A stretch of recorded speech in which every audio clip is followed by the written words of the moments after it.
소피의 세계 339. 데카르트. 그는 건축 현장의 낡은 재료들을 모두 없애고 싶었다. 르네 데카르트는 1596년 태어나 평생 유럽 전역을 여행했지. 그는 젊은 나이에 인간과 우주의 본질에 대한 통찰을 얻으려는 강렬한 열망에 사로잡혔다. 하지만 그는 철학을 배우고 난 뒤 다른 무엇보다 자기 자신의 무지를 깨닫게 되었단다. 소크라테스와 비슷하네요. 대충 그렇다고 할 수 있지. 그리고 데카르트는 소크라테스처럼 이성만이 우리에게 분명한 인식을 줄 수 있다고 확신했다. 우리는 옛날 책에 적힌 것을 무조건 믿을 수는 없어. 우리의 감각이 알려주는 것도 신뢰할 수 없지. 플라톤도 그런 말을 했잖아요. 이성만이 우리에게 확실한 지식을 가져다 줄 수 있다고. 소크라테스와 플라톤에서 시작하여 아우구스티누스를 거쳐 데카르트까지 하나의 선으로 이어져 있지. 이들은 모두 명백한 합리주의자들이며 이성을 단 하나뿐인 확실한 인식의 근원으로 간주했어.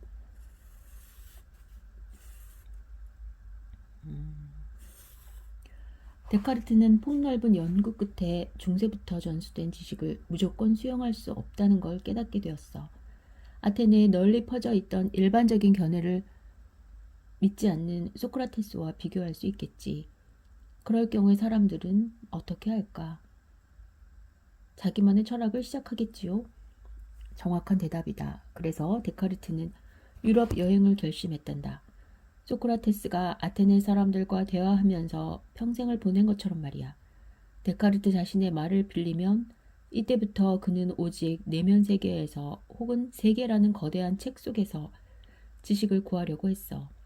군에 입대한 데카르트는 중부 유럽의 여러 곳을 거쳐 파리에서 몇 년을 보내고 1629년 5월에 네덜란드를 여행했지. 그곳에서 철학에 관해 저술하면서 거의 20년을 보냈단다. 1649년에는 스웨덴의 크리스티나 여왕이 그를 초청했지만 스웨덴에 머무는 동안 폐렴에 걸려 1650년 겨울에 세상을 떠나고 말았어. 54살에. 하지만 데카르트는 죽은 뒤에도 철학에 막대한 영향을 끼쳤어.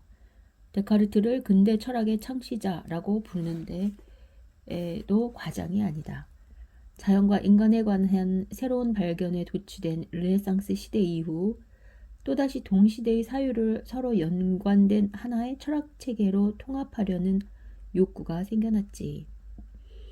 데카르트가 처음으로 체계를 세웠고 그 뒤를 이어 스피노자, 라이프니츠, 로크와 버클리, 그리고 흉과 칸트가 등장해. 근본적으로 모든 중요한 철학적 문제들에 대한 대답을 얻으려는 철학적 이해를 철학체계라고 할 수 있다. 고대에 플라톤과 아리스토텔레스 같은 체계 설립자가 있었다면 중세에는 아리스토텔레스의 철학과 기독교 신학 사이에 다리를 놓으려 한 토마스 아퀴나스가 있었어. 이어서 자연과 과학, 신과 인간에 대한 낡은 생각과 새로운 생각이 뒤엉킨 르네상스 시대가 열린 거야. 17세기에 들어서 비로소 다시 새로운 생각들을 하나의 철학 체계로 묶으려는 시도가 있었다. 그리고 이에 성공한 최초의 인물이 바로 데카르트다. 그는 무엇이 다음 세대의 가장 중요한 철학적 과제인가? 라는 문제에서 출발했어. 데카르트는 우리가 무엇을 알 수 있는지, 곧 우리 인식의 확실성에 관한 문제를 연구했어. 그가 마음에 두고 있던 두 번째 중요한 문제는 육체와 영혼의 관계야. 이 두 가지 문제가 이후 150년 동안 철학 토론을 지배했다. 그는 시대를 앞서간 사람이었군요. 물론 그런 문제들은 그 시대에도 제기되고 있었어. 인간이 어떻게 확실한 지식을 얻을 수 있느냐는 문제의 경우 많은 사람들이 전적으로 철학적 회의론을 표방했다. 그들은 단순히 인간들이 아무것도 아는 게 없다는 사실에 만족해야 한다고 생각했어. 하지만 데카르트는 아니었지. 그가 그럭저럭 만족했다면 진정한 철학자가 아니었을 거야. 소크라테스와 비슷한 일이지만 데카르트 역시 소피스트들의 회의론에 불만이 있었어. 데카르트가 살아있을 때 새로운 자연과학은 자연의 진행 과정을 아주 확실하고 정확하게 기술할 수 있는 방법을 발전시켰어. 나아가 데카르트는 철학적 성찰에 대한 확실하고 정확한 방법에 대해서도 틀림없이 생각해 봤을 거야. 그런데 그건 여러 문제 중 하나였고, 그 밖에도 새로운 물리학은 물질의 본성에 대한, 곧 자연에서 일어나는 물리적 과정을 결정짓는 것이 무엇인가 하는 의문을 제기했어. 자연에서 일어나는 물리적 과정을 결정짓는 것은 무엇인가? 차츰 더 많은 사람들이 유물론적인 자연관에 동조했지. 하지만 물리적 세계를 점점 더 기계적으로 파악할수록 육체와 영혼의 관계에 대한 정의가 더욱 절실해졌어. 17세기 이전 철학자들은 영혼을 거의 모든 생물체에 흐르고 있는 일종의 생명의 정신으로 인식했다. 영혼과 정신의 본래 의미는 생명의 입김이나 숨인데, 이 단어들은 거의 모두 인도 게르만 어족 언어에서도 볼 수 있다. 아리스토텔레스는 영혼을 전체 유기체 안에 깃든 생명의 원리로 봤기 때문에 육체와 분리해서 생각할 수 없다고 여겼어. 그래서 그는 식물의 영혼과 동물의 영혼에 관해서도 얘기할 수 있었단다. 17세기에 들어 처음으로 철학자들은 영혼과 육체를 철저히 분리하기 시작했어. 그래서 동물이나 인간의 육체도 포함한 모든 물리적 대상을 기계적 과정으로 설명했지. 하지만 인간의 영혼을 기계적 육체의 일부라고 할 수는 없잖아. 그럼 영혼은 대체 뭘까? 더구나 정신적인 것이 어떻게 기계 과정을 움직일 수 있는지도 설명해야겠지.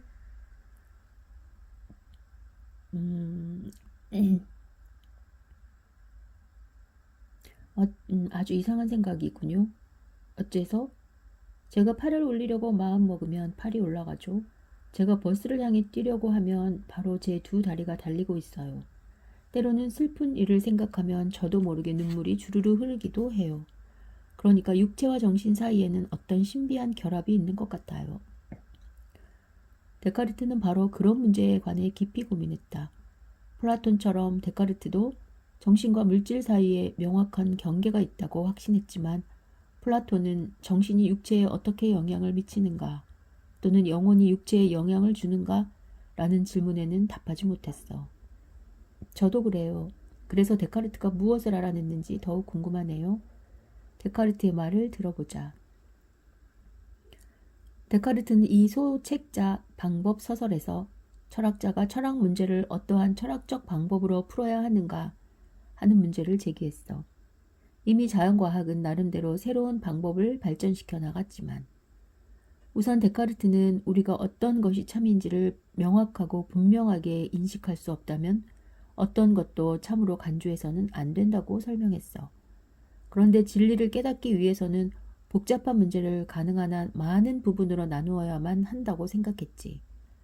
그러면 우리는 가장 단순한 사유에서 출발할 수 있게 돼. 어쩌면 내가 생각 하나하나에 무게를 달고 치수를 잰다고 말할 수도 있겠지. 갈릴레이가 모든 것을 재야 하고 잴 수 없는 것도 잴 수 있게 만들어야 한다고 했던 것처럼 말이야. 이런 식으로 데카르트는 철학자란 단순한 것에서 출발하여 복잡한 문제로 사유를 전개해서 새로운 것을 알아낼 수 있어야 한다고 생각했지. 이 과정에서 끝까지 지속적인 검토와 교정을 통해 빠뜨린 것이 없는지 고쳐나가야 하는 거고, 그는 그런 과정을 통해서만 철학적 결론에 도달할 수 있다고 생각했어. 데카르트는 이 수학적 방법을 철학적 성찰에도 적용하려고 했단다. 철학적 진리를 어느 정도 수학 명제와 같은 방법으로 증명하려고 한 거야. 우리가 숫자로 계산할 때 이용하는 도구를 철학에도 적용하려고 했는데, 그게 바로 이성이란다. 이성만이 우리에게 확실한 인식을 줄 수 있기 때문이지.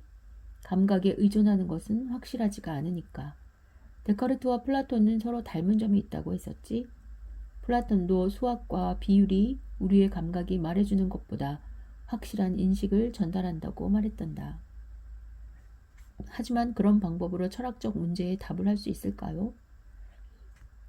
데카르트가 내린 결론으로 되돌아가면 그의 철학 목표는 존재의 본질에 대한 확실한 지식을 얻는 것이었다. 그리고 그는 모든 것을 의심해야 한다고 밝힌 최초의 철학자였지. 그는 자기의 철학 체계를 모래 위에 세우고 싶지 않았던 거야. 데카르트는 모든 것을 의심하는 것이 바람직하다고 생각하지는 않았지만 우리는 원칙적으로 모든 것을 의심해 볼 필요는 있어. 플라톤과 아리스토텔레스를 읽는 것이 우리의 철학적 탐구에 큰 보탬이 될지는 확실하지 않아. 역사적 지식을 쌓을 수는 있겠지만 세계에 대한 경험을 넓히지는 못할 거야. 따라서 그는 자신의 철학 연구를 시작하기 전에 그 이전의 사유를 모두 물속으로 던져버렸다. 새 집을 짓기 전에 건축 현장의 낡은 재료들을 모두 없애고 싶었던 거군요. 그렇지. 새로운 생각을 수용할 건물을 튼튼하게 짓기 위해 새롭고 견고한 건축 재료만을 사용하려고 했던 거야. 데카르트의 의심은 더 깊숙한 곳까지 파고들었어. 즉 우리의 감각이 전달하는 것도 믿을 수 없다고 생각했지. 감각이 우리를 속일 수도 있으니까. 우리는 꿈을 꾸면서 실제로 체험한다고 느끼기도 해. 그런데 깨어있을 때의 감각과 꿈속에서의 감각을 구분할 수 있을까? 데카르트는 그 일을 깊이 생각해봤지만 깨어있는 상태와 잠든 상태를 확실히 구분할 만한 특징을 찾아내지 못했다고 말했어. 그리고 그 두 상태는 굉장히 비슷해서 당황한 나머지 순간 내가 꿈을 꾸고 있는지 깨어있는지 알 수 없다고 했지.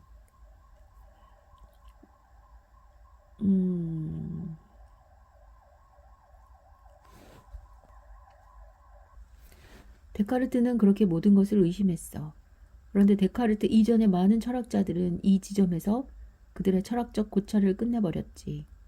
반면 데카르트는 바로 그 아무것도 없는 지점에서 한 걸음 더 나아갔어. 그는 자기가 모든 것을 의심하고 있으며 이것이 자기가 확신할 수 있는 유일한 것이라는 인식에 도달하게 됐다. 이것이 그가 신뢰할 수 있는 단 하나의 사실이야. 그가 의심하고 있다는 것, 그리고 그가 의심한다는 건 그가 생각한다는 사실도 확실해지지. 데카르트 자신의 말을 빌리자면 코기토 에르고 숨이라고 할 수 있어. 나는 생각한다, 고로 나는 존재한다 라는 말이야. 데카르트가 얼마나 직관적인 확실성을 가지고 갑자기 자신을 생각하는 자아로 파악하게 되었는지 알아둬야 한다. 알고 있겠지만 플라톤은 이성으로 파악한 것이 감각으로 이해한 것보다 더 확실하다고 생각했어. 데카르트도 마찬가지였단다. 그는 자신을 생각하는 자아로 여겼을 뿐만 아니라 동시에 이 생각하는 자아는 우리가 감각으로 인지하는 물리적 세계보다 더 현실적이라고 이해했지. 그는 이런 관점에서 철학적 사유를 계속 발전시켜 나갔어. 그의 철학 연구는 여기서 끝나지 않았어. 이제 데카르트는 자기가 인간적인 존재라는 사실 외에도 직관적 확실성을 가지고 더 많은 것을 인식하고 있는지 곰곰이 생각해 봤어. 그리고 자신이 완전한 존재에 대한 분명한 관념도 가지고 있다고 인식했지. 이건 데카르트가 항상 지녔던 관념인데 이 관념이 자신에게서 나오지 않는다는 것은 분명한 사실이었어. 그는 완전한 존재의 관념이 불완전한 존재에서 유래할 수는 없다고 주장했어. 즉, 완전한 존재의 관념은 완전한 존재 자체에서 나와야 한다는 거지. 즉, 신에게서 나온다는 말이야. 그래서 생각하는 사람은 생각하는 자아여야 하듯이 신이 존재한다는 사실도 그 자체로 분명하다는 거야. 그런데 결론이 약간 성급하다는 생각이 들어요. 처음엔 정말 신중했는데. 그래, 많은 사람들이 그 점을 데카르트 철학의 취약점으로 꼽고 있다. 내가 결론이란 말을 꺼내서 하는 이야기지만 여기선 원래 무엇을 증명하는 게 중요한 게 아니란다. 데카르트는 다만 우리 모두 완전한 존재의 관념을 가지며 이러한 관념에는 완전한 존재가 있어야 한다는 사실이 내포되어 있다는 것을 말하고자 한 거야. 완전한 존재가 없다면 그건 더 이상 완전한 존재가 아니기 때문이지. 게다가 완전한 존재가 없다면 우리는 완전한 존재에 대한 관념을 우리가 만들어낼 수도 없고, 신의 생각은 예술가가 자기 작품에 새겨 넣은 표시라는 데카르트의 말처럼 태어날 때부터 자기 마음속에서 심어져 있는 본유관념이야. 데카르트라면 악어 코끼리가 존재하는지 여부는 악어 코끼리라는 개념이 들어있지 않지만 완전한 존재라는 개념에는 이런 존재가 있다는 사실을 내포한다고 하겠지. 이건 원의 관념 속에 원주 위의 모든 점들이 원의 중심에서 같은 거리를 두고 떨어져 있다는 사실이 포함되어 있는 것과 마찬가지야. 이 조건을 만족시키지 못하면 원이라고 할 수 없지. 마찬가지로 모든 성질들 가운데 가장 중요한 것, 즉 실존이 빠지면 완전한 존재라고 할 수 없어. 사유의 전개 과정이 정말 특별하군요. 명백한 합리주의적 사고 과정이지. 데카르트는 소크라테스와 플라톤처럼 사유와 존재 사이는 연관되어 있다고 생각했어. 어떤 것을 자세하게 생각할수록 그 존재도 더 확실해지는 거야.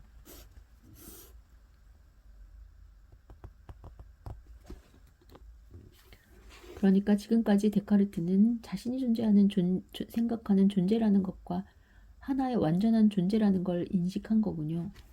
자신이 생각하는 존재라는 것과 하나의 완전한 존재라는 걸 인식한 거군요. 이 생각에서 출발해 그는 계속 논의를 발전시켜 나갔어. 외부의 현실, 예를 들어 태양과 달에 대한 모든 관념은 그저 환영일지 모르지만 외부의 현실도 이성으로 인식할 수 있는 몇 가지 특성이 있어. 길이, 넓이, 그리고 높이처럼 측정할 수 있는 수학적 관계를 예로 들 수 있지. 이성에게 이 양적인 특성들은 내가 생각하는 존재라는 사실만큼이나 분명해. 반면 색, 냄새, 맛과 같은 질적인 특성들은 우리의 감각기관과 얽혀 있어서 외부의 현실을 그대로 반영하지 못한다. 그럼 자연은 꿈이 아닌 거죠? 그렇지. 이 문제에 관해 데카르트는 다시 완전한 존재에 대한 관념에 의존했어. 이성은 외부 현실의 수학적 관계처럼 어떤 것은 아주 분명하게 인식하기도 해. 전지전능한 신이 우리를 바보 취급해서 속이지 않을 테니까. 신에 대한 확신에는 진정성도 포함돼. 그래서 데카르트는 이성으로 인식한 것이 현실과 일치한다는 것을 완벽하고 선한 신이 보증한다고 생각한 거야. 그렇군요. 이제 데카르트는 자기가 존재하는 존재라는 것과 신이 존재한다는 사실, 그리고 외부 현실이 존재하는 것도 알아냈군요. 하지만 외부의 현실과 사고의 현실은 본질적으로 차이가 있어. 데카르트는 서로 다른 두 종류의 현실, 다시 말해 두 가지 실체가 존재한다고 생각했어. 하나는 생각 또는 영혼이고 또 하나는 연장 또는 물질이야. 영혼은 의식하는 능력일 뿐 공간을 차지하지 않아. 그래서 더 작은 부분으로 쪼개지지도 않지. 그에 비해 물질은 부피를 가지고 공간을 차지하며 한없이 쪼개질 수 있지만 의식이 없어. 데카르트는 두 가지 실체 모두 신으로부터 생겨난 거라고 했어. 오직 신만이 자기가 아닌 다른 것으로부터 독립해서 존재할 수 있으니까. 하지만 생각과 연장이 모두 신에게서 주어진 거라면 두 실체는 서로 전적으로 독립적이라고 할 수 있지. 생각은 물체와의 관계에서 자유롭고 반대로 물질적 과정 역시 생각과는 별개로 작용하는 거야. 그렇게 그는 신의 피조물을 둘로 나누었군요. 맞아. 데카르트는 이원론자라고 불리는데 그건 그가 정신적 존재와 공간적 존재 사이에 날카로운 경계선을 그었다는 뜻이야. 예를 들어 영혼은 인간만이 가지고 있지만 반대로 동물은 전적으로 공간적 존재야. 동물의 생명과 운동은 전적으로 기계적이지. 데카르트는 동물을 일종의 복잡한 자동기계로 간주했어. 그는 공간적 존재에 관해서는 유물론자처럼 철저하게 기계론적인 입장이었지. 하지만 에르메스를 기계나 자동장치로 보는 것은 너무 이상해요. 데카르트는 분명 동물을 전혀 사랑하지 않았을 거예요. 그럼 우리도 자동기계인가요? 글쎄, 데카르트는 인간은 생각하는 존재이기도 하고 공간을 차지하는 이중적 존재라는 결론을 내렸어. 그에 따르면 인간은 영혼과 공간적인 육체를 모두 갖고 있지. 아우구스티누스와 토마스 아퀴나스도 비슷한 말을 한 적이 있어.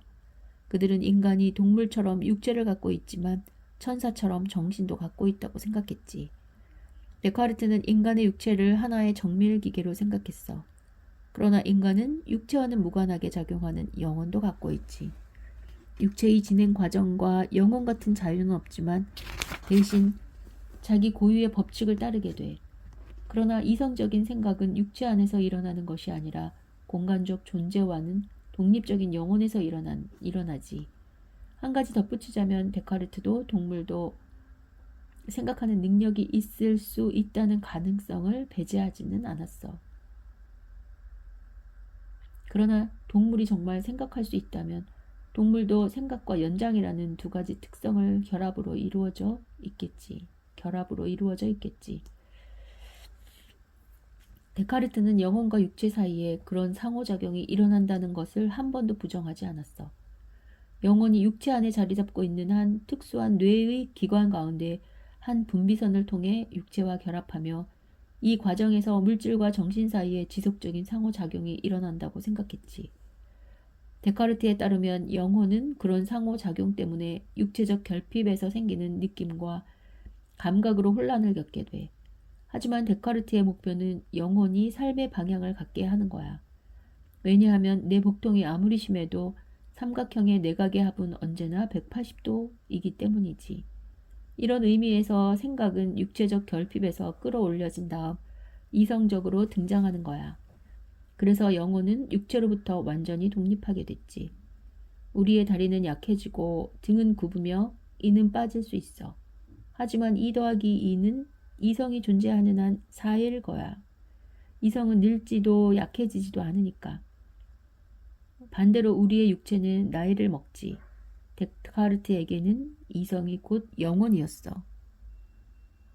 욕구나 징후 같은 저급한 감정이나 기분은 육체적 기능과 밀접하게 결합되어 있으며 따라서 공간적 현실과도 깊은 관련이 있다고 볼 수 있지.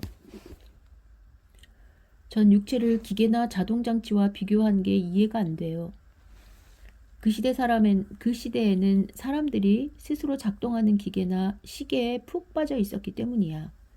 자동기계라는 말도 자기 스스로 움직이는 것을 뜻하지. 그런데 스스로의 힘으로 움직인다는 것은 단지 환상일 뿐이야. 예를 들어 시계는 사람이 조립하고 태엽을 감는 것이지. 데카르트는 그런 인공장치들이 적은 부품들로 아주 단순하게 조립되어 있음을 강조하면서 이를 사람과 동물의 육체를 구성하는 뼈, 근육, 신경, 혈관, 정맥들과 비교했어. 그럼 신은 왜 동물이나 사람의 육체를 기계적 법칙에 따라 만들지 않았을까? 오늘날의 요즘에도 인공지능에 관해 얘기하죠. 오늘날의 우리 자동기계지. 우리는 가끔 정말 지능이 있다고 할 수 있는 기계를 만들어내기도 했어. 그런 기계들은 데카르트를 당황시켰지. 그는 인간의 이성이 자기가 생각했던 것만큼 자유롭고 독립적인가를 다시 의심해보게 되었을 거야.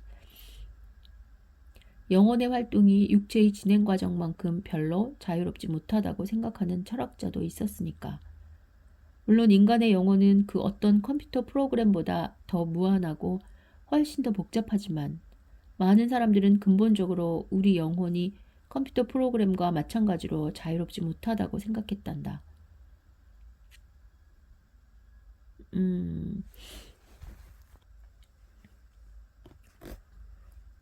데카르트는 특이한 사람이었군요. 그는 유명했나요?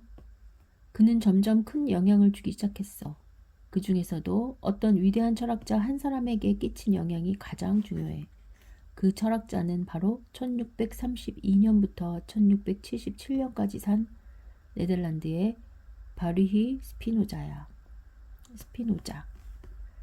스피노자는 암스테르담에 있는 유대인 공동체 속에 속해 있었는데 곧 이단이라는 이유로 파문을 당했어.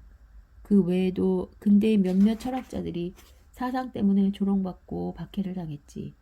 심지어 그를 살해하려는 계획이 실행되기도 했어. 기성 종교를 비판했다는 이유만으로 말이야. 그는 정직된 교의와 의미 없는 의식만이 기독교와 유대교의 생명을 연장시키고 있다고 생각했다. 또한 역사 비판적 연구 방법을 성서에 처음으로 적용했다. 스피노자는 성서의 철자 하나하나가 하느님의 영감을 받아 쓰였다는 점을 부인했어. 그리고 성서를 읽을 때는 그것이 쓰인 시대를 염두에 두어야 한다고 말했다. 이렇게 비판적 글읽기를 통해서 우리는 복음서와 다른 책 사이의 모순을 인식할 수 있는 거다. 신약 텍스트를 세심하게 살펴보면 하느님의 대변자라고 할 수 있는 예수를 만나게 돼. 예수의 말이 사람들을 경직된 유대교에서 해방시켜 주었기 때문이다. 예수는 사랑을 최고의 선으로 생각한 이성의 종교를 전했어. 스피노자는 여기서 하느님에 대한 사랑은 물론 우리 인간에 대한 사랑도 언급했지. 하지만 기독교 역시 딱딱한 교의와 의미 없는 의식으로 급격히 굳어졌어. 상황이 점점 나빠지자 가족들도 스피노자를 돌보지 않았다. 가족들은 이단이란 이유로 그의 상속권까지 박탈했지. 하지만 역설적으로 사상의 자유와 종교적 관용을 부르짖는 몇몇 사람들이 스피노자보다 더 열심히 그를 변호했다. 많은 저항 때문에 그는 결국 완전히 철학에 전념해서 조용한 삶을 살았다. 그는 안경 렌즈를 세공하는 일로 생활비를 벌었단다. 전에 말했던 것처럼 내가 그중 몇 개를 갖고 있지. 그가 렌즈 세공으로 생계를 유지했다는 사실은 아주 상징적이야. 철학자는 존재를 새로운 관점에서 볼 수 있어야 한다. 그런데 스피노자 철학은 근본적으로 사물을 영원의 관점에서 관찰하려 했단다. 소피아, 넌 내 삶을 우주와의 관계에서 바라볼 수 있니? 그러려면 너는 지금의 너와 내 삶을 신눈을 뜨고 봐야 할 거야. 내가 자연의 모든 생물 가운데 극히 작은 일부라는 걸 생각해봐. 넌 엄청나게 큰 관계에 속해 있는 것이야. 너도 그걸 체험할 수 있을까? 전체 자연, 전 우주를 한눈에 파악할 수 있겠니? 무한한 우주뿐만 아니라 영원한 시간도 생각해 볼 수 있다. 3만 년 전에 어린 소년이 독일의 라인란트주에 살았다. 그 소년은 전 우주의 극히 작은 일부였고 끝없이 광대한 바다 위의 작은 물결이었다. 소피, 너도 그렇게 자연의 작은 일부란다. 너와 그 어린 소년 사이에는 아무런 차이가 없지. 그래서 넌 눈을 가늘게 뜨고 스스로를 관찰해야 하는 거다. 3만 년 전에 넌 누구였을까? 그런 생각은 이단이었나요? 스피노자는 존재하는 모든 것이 자연이라고 말하면서 신과 자연을 같다고 생각했어. 그는 존재하는 만물에서 신을 보았고 신에게서 만물을 보았다고 말했지. 그는 범신론자였다. 신은 세계를 창조하거나 세계를 만들어내고 그 옆에 서 있는 것이 아니라 바로 그 세계 그 자체라고 생각했어. 가끔은 표현을 바꿔서 세계가 신 안에 있다고 하기도 했어. 이 말은 아레이오스 파고스 법정에서 우리가 신 안에 살고 움직이며 그 안에 있기 때문이다 라고 한 사도 바울의 말을 인용한 거야. 이제 스피노자의 사유 과정을 그의 가장 중요한 저서 기하학적 방법에 근거한 윤리학, 에티카를 통해 더듬어 보자. 우리 귀에는 좀 이상하게 들릴 수도 있다. 철학자들은 윤리학을 인간이 선하게 살기 위해서 어떻게 해야 하는지 다루는 학문이라고 이해했어. 이런 의미에서 소크라테스나 아리스토텔레스의 윤리학을 예로 들기도 한다. 현대에 와서 윤리학이 다른 사람에게 해를 끼치지 않기 위해 지켜야 할 몇 가지 규칙으로 바뀌어 버렸지만 자신의 행복을 생각하는 것이 이기주의자로 여겨지기 때문인가요? 대충 그렇단다. 스피노자의 윤리학은 삶의 지혜나 도덕 같은 의미로 이해할 수 있다. 기하학적 방법은 언어나 표현 형식과 관계가 있어. 너도 알겠지만 데카르트는 수학적 방법을 철학적 성찰에도 적용하려 했다. 그건 엄밀한 추론을 통한 철학적 반성을 뜻한다. 합리주의자인 스피노자는 자신의 윤리학에서 자연 법칙이 인간 생활을 조종하는 원리를 보여주면서 인간은 감성과 지각에서 벗어나야 마음의 평정을 얻고 행복해질 수 있다고 했지.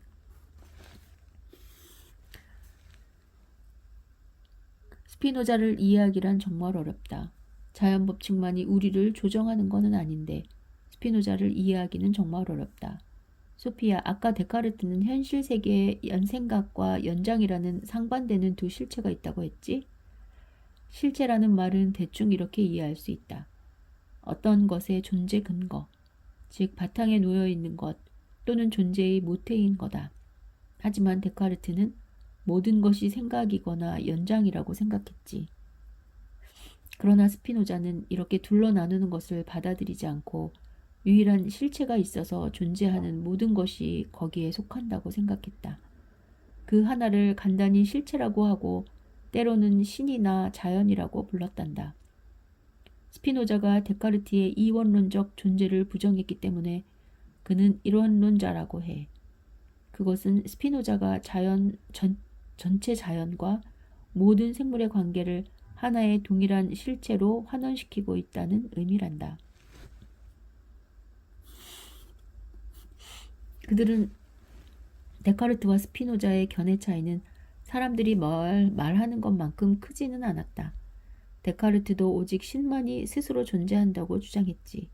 다만 스피노자가 신과 자연 혹은 신과 피조물을 동일시했기 때문에 데카르트의 생각과 아주 동떨어지고 유대교나 기독교의 교리와도 멀어진 거란다.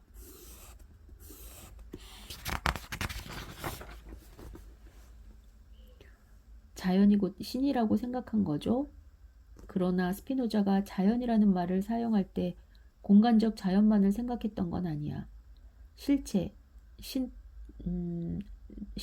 또는 자연이란 존재하는 모든 것들, 그러니까 정신적인 존재도 포함하는 거야. 그러니까 생각과 연장을 모두 포함해서요. 그래, 정확해. 스피노자에 따르면 우리 인간은 신의 두 가지 성질 또는 발현 양식을 알고 있어. 스피노자는 이런 특성들을 신의 속성이라고 했는데 그 둘이 바로 데카르트가 말한 생각과 연장이란다. 이때 신은 생각과 연장 외에 무한히 많은 다른 속성을 지니고 있지만 우리 인간은 고작 이 두 특성을 알고 있을 뿐이지. 좋아요. 그런데 그는 정말 복잡하게 표현했네요. 그래. 스피노자의 언어를 뚫고 이해하려면 망치와 끌이 필요할 정도야. 우리가 결국 다이아몬드처럼 명료한 사유를 찾아내리라고 위안을 삼을 수밖에. 자연에 존재하는 모든 것은 생각이거나 연장이야. 예를 들어 꽃이나 헨리크 베르겔란의 시처럼 우리가 일상생활에서 접하는 각각의 현상들은 사유와 연장이라는 속성의 서로 다른 양상이야. 양상이란 실체나 신 또는 자연이 자기를 나타내는 특정한 방식을 뜻한다. 꽃은 연장이라는 속성의 한 양상이고 이 꽃을 노래한 시는 사유라는 속성의 한 양상이지. 그러나 근본적으로 꽃과 시는 실체, 자연 또는 신이라고 하는 하나의 동일한 것에 대한 다른 표현일 뿐이지. 와, 정말 복잡하군요. 스피노자는 말만 복잡할 뿐이야. 그의 단단한 언어적 표현을 뚫고 들어가면 놀라울 정도로 단순한 인식이 숨어 있어. 그건 아주 단순하기 때문에 오히려 일상 언어를 통해서는 포착하기가 힘들지. 내가 배가 아프면 누가 통증을 느끼는 걸까? 그럼 내가 나중에 언젠가 배가 아팠다는 사실을 기억하면 누가 생각하는 거지? 이렇게 너는 오늘 배가 아플 수도 있고 내일은 다른 어떤 기분에 영향을 받을 수 있는 하나의 인격을 갖고 있어. 이런 방식으로 스피노자는 우리 주위에 있거나 우리 주위에서 작용하는 모든 물리적 사물이 신이나 자연을 나타낸다고 했어. 이건 모든 사유에 해당하기 때문에 모든 사유는 신이나 자연의 사유인 거야. 모든 것이 하나이기 때문이지. 신도 하나, 자연도 하나, 실체도 하나니까. 하지만 제가 뭔가를 생각한다면 그건 제가 생각하는 게 아니에요. 제가 움직일 때도 제가 움직이는 거고. 그런데 왜 신을 끌어들이는 거죠? 내 반론이 마음에 드는구나. 하지만 넌 누구지? 넌 소피지. 하지만 너는 무한하게 큰 어떤 것의 표현이기도 하단다. 넌 내가 생각하는 거나 내가 움직인다고 말할지 모르겠지만 너의 사유는 자연이 생각하는 것이고 자연이 내 안에서 움직인다고 주장할 수도 있지 않을까? 문제는 어떤 렌즈를 통해 관찰하느냐에 달려있지. 제 스스로 결정을 내릴 수 없다는 말씀인가요? 어쩌면 엄지손가락을 내 마음대로 움직일 수 있는 자유는 있을 수도 몰라. 하지만 엄지손가락은 오직 그 본성에 따라서만 움직일 수 있어. 엄지손가락이 내 손에서 뛰어올라 온 방안을 만지고 다닐 수는 없어. 너도 역시 전체 속에서 내 자리가 있는 거란다. 너는 소피지만 신의 몸에 달린 손가락이기도 하지. 그러니까 신이 제가 하는 모든 일을 결정한다는 건가요? 혹은 자연이, 아니면 자연 법칙이 그렇게 한다는 거야. 스피노자는 신 혹은 자연 법칙을 모든 일의 내면적인 원인으로 간주했어. 신은 오로지 자연 법칙을 통해서 드러나기 때문에 외부적인 원인은 아니야. 신은 꼭두각시 끈을 잡아당겨 이 일을 결정하는 조정자가 아니야. 인형술사는 꼭두각시를 바깥에서 조정하니까 외부 원인이야. 하지만 신은 세계를 그렇게 조정하지 않아. 신은 세계를 자연 법칙에 따라 다루지. 이처럼 신이나 자연은 일어나는 모든 일의 내부 원인이란다. 즉 자연의 모든 일은 필연적으로 일어나는 거야. 스피노자는 이렇게 결정론적인 자연관을 갖고 있었어. 아마 스토아 학자들이 떠올랐구나. 그들도 모든 것이 필연적으로 일어난다고 했지. 그래서 그들에겐 모든 사건을 동요하지 않고 대하는 것이 정말 중요했단다. 인간은 자기 감정에 휩쓸려서는 안 된다. 간단히 이해하자면 그것이 스피노자의 윤리학이 말하고 있는 점이야. 3만 년 전 석기시대에 살았던 소년 얘기로 돌아가 보자. 그 소년이 자라면 동물에게 창을 던지고 자식을 낳아줄 여자를 사랑하겠지?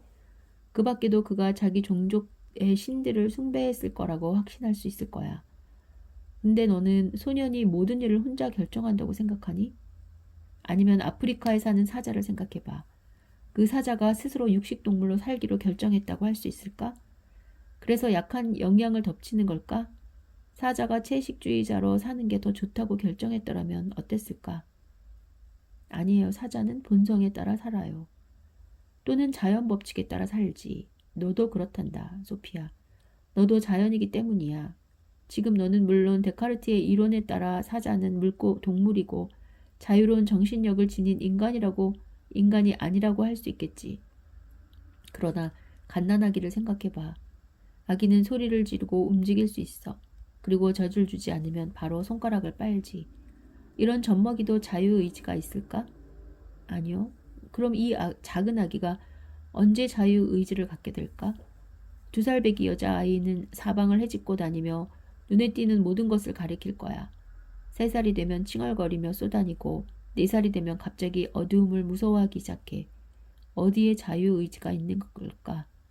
모르겠어요. 15살이 되면 거울 앞에 서서 화장을 해보겠지. 이때쯤이면 혼자 결정하고 자기가 원하는 것을 알게 될까? 그 아이가 바로 소피야. 그건 확실해. 하지만 그 소녀는 자연의 법칙에 따라 살고 있지. 중요한 건 소녀가 하는 모든 행동 뒤에 엄청나게 복잡하고 많은 원인이 있기 때문에 스스로는 그것을 인식하지 못한다는 거야. 소피아, 나이가 똑같은 나무 2그루가 커다란 정원에서 자라고 있다. 한 나무는 양지 바르고 물기와 양분이 많은 땅에 있고 다른 나무는 좋지 않은 땅에 응달에 서 있어. 둘 중 어떤 나무가 많은 열매를 맺겠니? 스피노자 생각에 따르면 그 나무들은 자유로워. 자기의 가능성을 마음껏 실현할 수 있는 자유를 가지고 있지. 그러나 그게 사과나무라면 그 나무는 사과나 자두 가운데 원하는 열매를 아무거나 맺을 수는 없지. 우리 인간도 마찬가지야. 예를 들어 정치적인 상황이 우리의 성장과 인격적인 발달을 저해할 수 있어. 어떤 외적인 강요가 우리를 억압할 수도 있지. 오직 우리가 우리 안의 가능성을 자유롭게 발전시킬 수 있을 때 우리는 자유로운 인간으로 살게 되는 거야. 그러나 우리도 내부의 자산과 외부의 조건에 영향을 받는다는 점에서 라인란트의 석기시대의 소년이나 아프리카의 사자, 정원의 사과나무와 다르지 않아. 이제 더 이상은 어려울 것 같아요. 스피노자는 오직 하나의 존재만이 철저히 자기 스스로의 원인으로서 완전히 자유 속에서 행동할 수 있다고 강조했어. 신이나 자연만이 이렇게 자유롭고 필연적인 모습을 보여주지. 사람은 외부에 강제 없이 살 수 있는 자유를 추구하지만 그것은 결코 자유의지를 통해 얻어지는 것이 아니야. 우리는 우리 육체에 일어나는 모든 일을 스스로 결정하지 못해. 우리의 육체는 연장, 물체이라는 속성의 한 양상이기 때문이야. 그리고 우리는 우리의 생각을 선택하지 못해. 그러므로 인간은 자유로운 영혼이 없는 존재야. 영혼은 기계적인 육체 안에 갇혀 있지. 스피노자는 명예욕과 탐욕 같은 인간의 열정이 진정한 행복과 조화를 방해한다고 생각했어. 그러나 모든 것이 필연이라는 것을 인식하면 자연 전체에 대한 직관적인 인식을 얻을 수 있어. 모든 것이 서로 관계를 맺고 있으며 따라서 모든 것이 하나라는 사실을 분명하게 체험할 수 있다. 우리의 목표는 존재하는 모든 것을 전체적 관점에서 파악하는 것이다. 이것을 스피노자는 서브 스페시 에터니타티스라고 표현했어. 모든 것은 영혼의 관점에서 본다는 거야. 우리가 그 얘기로 시작했지. 그 이야기로 끝을 맺어야겠군요. 376. 로크.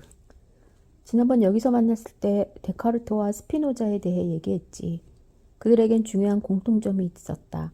둘 다 분명한 합리주의자들이었거든. 합리주의자는 이성을 지식의 원천이라고 믿고 있지.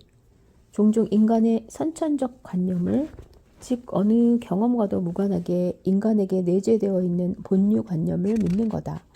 그런 관념과 표상이 명확해질수록 현실적 사실과 일치한다는 것도 확실해지지.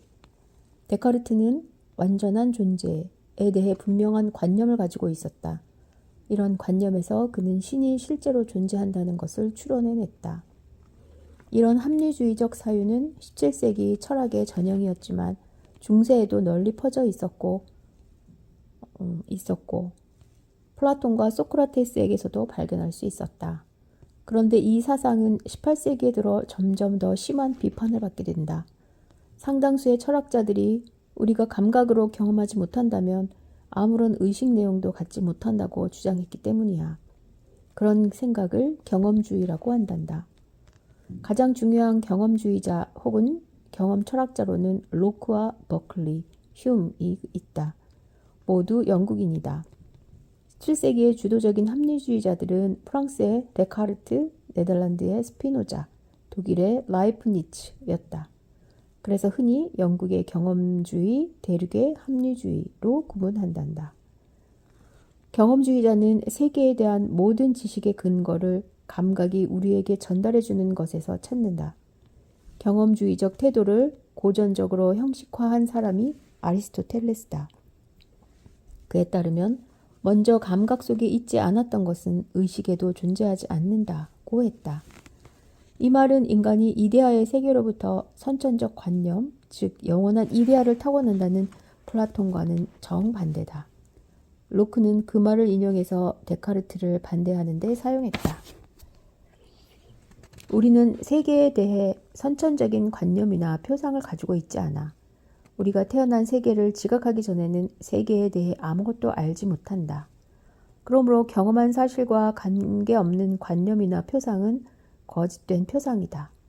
예를 들어 우리가 신이나 영원, 실체 같은 단어를 사용할 때 우리의 이성은 머릿속에서 헛돌고 있는 거야.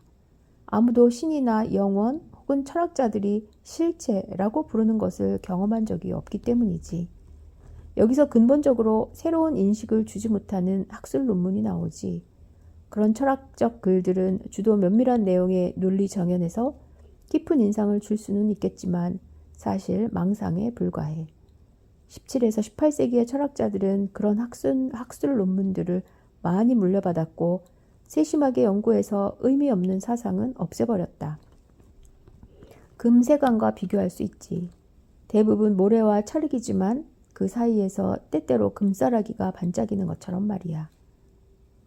적어도 인간의 경험과 관계 있는 생각들이다.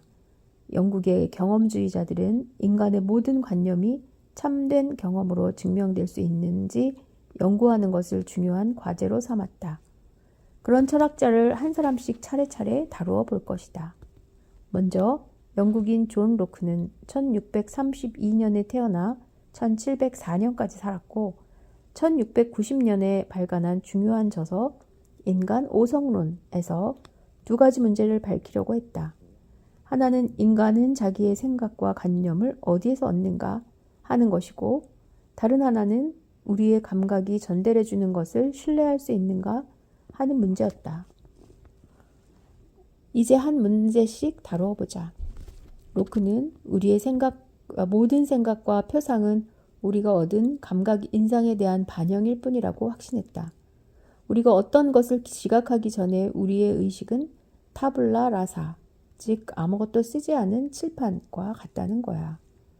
그래서 우리가 어떤 것을 감각하기 전에 우리의 의식은 선생님이 교실에 들어오기 전에 칠판처럼 비어있다는 얘기지. 로크는 또 의식을 가구를 들여놓지 않은 방에도 비교했다. 그 방 안은 이제 우리의 감각들로 들어차기 시작했어.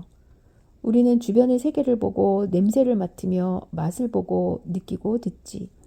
특히 어린아이는 이런 지각작용에 아주 집중하곤 해. 그리고 이런 지각작용을 통해 최초의 단순한 감각적 관념이 생겨나. 그러나 의식은 이런 외부의 인상들을 수동적으로 받아들이기만 하는 게 아니야. 의식 속에서도 어떤 일이 일어나고 있어. 단순한 감각적 관념들은 의식 속에서 심사숙고나 고찰 혹은 믿음이나 의심을 통하게 되지. 이런 과정에서 로크가 반영관념이라고 부른 것이 생겨났어. 그래서 로크는 감각과 반영을 구분했어. 말하자면 의식은 피동적인 수신자 역할만 하는 게 아니라 자기가 받아들인 감각 인상을 정리하고 가공하는데 이 과정이 반영이야. 우리는 이 부분에서 조심해야 해. 로크는 우리가 오직 감각만으로 단순한 인상을 받아들인다는 것을 강조했어. 예를 들어 내가 사과를 먹을 때 나는 그 사과 전체를 하나의 단순한 인상으로 감지해. 그러나 사실 거기서 일련의 다른 단순 인상들을 포착하는 거다. 즉 어떤 것이 초록색이고 냄새가 신선하고 즙이 많고 새콤하다는 인상을 말이야. 여러 번 사과를 먹어보고 나서야 스스로 하나의 사과를 먹고 있다고 생각할 거야. 이렇게 해서 나는 로크식으로 말하자면 이제 사과에 대한 복합적인 표상을 형성한 거야. 우리가 처음 사과를 먹었을 때는 그런 복합관념이 없었어. 그러나 우리는 초록색의 무언가를 받고 싱싱한 과즙을 맛보았으며 냄새를 맡고 약간 신맛도 느껴봤지. 우리는 점차 여러 감각들을 묶어서 사과, 배, 귤이라는 개념들을 형성해낸 거야. 그러니까 이 세계에 대한 지식을 제공해주는 모든 자료는 결국 감각기관에 의존하고 있는 셈이지. 그래서 단순히 감각 인상에 소급될 수 없는 지식은 틀린 지식이고 따라서 비난을 받아 마땅하다는 거지. 그래서 단순한 감각 인상에 소급될 수 없는 지식은 틀린 지식이고 따라서 비난을 받아 마땅하다는 거다. 하지만 우리가 보고 듣고 냄새 맡고 맛보는 것이 우리가 감각하는 대상 자체와 같다는 것을 확신할 수 있나요? 그렇기도 하고 아니기도 해. 이 문제는 로크가 대답을 구한 두 번째 질문이다. 로크는 우선 우리의 관념과 표상을 어디에서 얻게 되는지 설명했다. 그는 우리가 감각하는 세계 그대로 세계가 실제하는지 물은 거지. 소피야, 이건 확실한 게 아니야. 서두르면 안 돼. 로크는 여러 가지 감각을 속성에 따라서 제1성질과 제2성질로 구분했어. 이 부분에서 그는 이전의 철학자들에게 예를 들면 데카르트에게 손을 내민 셈이지. 제1성질이란 사물의 연장, 무게, 형태, 운동, 수를 말해. 그런 성질의 경우 감각이 사물의 실제 속성을 나타낸다고 확신할 수 있지. 그러나 우리는 사물의 다른 특성들도 느껴. 우리가 무엇이 달거나 시다, 파랗거나 빨갛다, 따뜻하거나 차갑다 라고 말해. 그런 것을 로크는 제2성질이라고 불렀어. 그러한 색, 냄새, 맛, 소리 같은 감각 인상들은 사물 자체에 내재해 있는 실체의 특성들을 나타내는 것이 아니고 단지 외부 사물의 어떤 성질이 우리 감각에 미치는 영향을 표현하는 것이란다. 사람마다 맛에 대한 견해는 다르니까요. 맞아. 크기와 무게 같은 1차적 성질에 관해서는 모두 의견이 일치하겠지. 그것들은 사물 자체에 내재해 있기 때문이야. 그러나 색과 맛 같은 2차적 성질은 동물에 따라, 사람에 따라 변할 수 있어. 그건 각 개인의 감각기관이 어떻게 지각하느냐에 달려있지. 친구는 귤을 먹으면서 레몬을 먹는 것 같은 표정을 지어요. 보통 너무 시다고 하면서 귤 한 조각 이상을 못 먹고요. 그런데 똑같은 귤을 전 아주 달고 맛있다고 느끼죠. 서로 다른 미각을 지닌 두 사람이 같은 귤에서 얻은 감각을 묘사한 것이니까 두 사람의 말이 다 맞지도 다 틀리지도 않아. 색에 대한 감각도 마찬가지야. 내가 싫어하는 빨간 원피스를 친구는 좋아할 수도 있지. 하지만 귤 모양은 누구나 둥글다고 하죠. 그래, 귤의 맛은 사람마다 다르게 느낄 수 있지만 둥근 귤을 주사위 모양으로 느낄 수는 없지. 그 귤이 달거나 시다고 느낄 수 있지만 무게가 200g밖에 안 되는 귤을 8kg이라고 확인할 수는 없는 거고. 어쩌면 귤의 무게가 3에서 4kg이라고 생각할 수 있지만 그 경우 내 생각은 여지없이 틀린 거야. 여러 사람이 대상 하나를 놓고 무게를 추측할 때 언제나 어떤 사람의 추측이 다른 사람의 추측에 비해 참에 더 가깝게 마련이다. 이건 사물의 숫자에도 적용이 된다. 예를 들면 병 안에 986알의 콩이 들어있는지 아니든지 둘 중에 하나니까. 운동의 경우도 마찬가지야. 자동차가 움직이든지 정지해 있든지 둘 중에 하나야. 이런 것에 대해서는 마처럼 다양한 의견이 허용되는 건 아니지. 그러니까 연장된 존재에 관해서 로크는 데카르트와 마찬가지로 그것이 인간의 지성을 통해 파악할 수 있는 성질을 나타낸다고 생각했어. 로크는 다른 영역에서도 직관적 혹은 논증적 지식을 인정했어. 한 예로 윤리적 원칙은 모든 사람이 갖고 있다고 주장했지. 더불어 로크는 이른바 자연권 사상을 표방했어. 자연권 사상엔 합리주의적 특징이 있어. 로크가 신이 존재한다는 인식이 인간의 이성에 내재해 있다고 믿은 것 역시 분명한 합리주의적 사고의 특징이야. 물론 신이 존재한다고 생각할 수 있지만 그는 신의 문제를 단순히 신앙의 문제로 보지 않았어. 신에 대한 인식이 인간의 이성에서 발생한다고 생각한 거야. 그런 생각은 합리주의적 특징이야. 또 한 가지 덧붙이자면 로크는 사상의 자유와 관용을 옹호했어. 남녀 평등권을 역설하기도 했지. 여성의 종속적인 사회적 지위는 인간이 만들어낸 모순이기 때문에 인간의 힘으로 그런 불평등을 고쳐야 한다는 거야. 로크는 근대 철학사에서 최초로 남녀의 성 역할 문제를 다루었어. 이 문제는 나중에 존 스튜어트 밀에게 큰 영향을 미치게 돼. 밀도 남녀의 평등한 권리를 옹호한 사람이지. 로크는 아주 일찍 많은 자유주의 사상을 표명했고 그의 사상은 18세기 프랑스 계몽주의 시대에 이르러서야 비로소 충분한 영향력을 발휘하게 되었어. 한 예로 로크는 처음으로 삼권 분립의 원칙을 주장했단다. 국가가 권력을 여러 기관이 고르게 나눠 가져야 한다는 뜻이죠? 그렇지. 입법을 하는 의회, 사법을 맡은 법원, 행정을 담당하는 정부, 셋. 그런 삼분법은 원래 프랑스 계몽주의 철학자인 몽테스키웨에게서 유래한 거야. 특히 로크가 강조한 것은 전제 정치를 방지하기 위해 입법부와 행정부가 서로 분리되어야 한다는 점이지. 로크는 모든 권력을 한 손에 쥐고 통치한 루이 14세와 같은 시대 사람이야. 루이 14세는 짐이 곧 국가다라고 말했어. 우리는 그를 절대군주라고 부르지. 그의 국가는 무법천지였어. 그런 현실 앞에서 로크는 법이 지배하는 국가가 되려면 국민의 대표가 법률을 제정하고 왕과 정부가 그 법률을 집행해야 한다고 주장했지.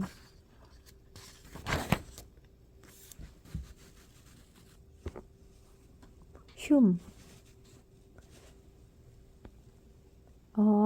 1711년부터 1776년까지 산 데이비드 휴을 먼저 생각해보자. 오늘날 휴메 철학을 가장 중요한 경험 철학으로 간주한단다. 또 위대한 철학자 임마누엘 칸트에게 철학적 영감을 주었다는 점에서 아주 중요한 인물이지. 휴은 스코틀랜드의 에든버러 근처에서 자랐고 그의 부모는 그가 법률가가 되길 원했지.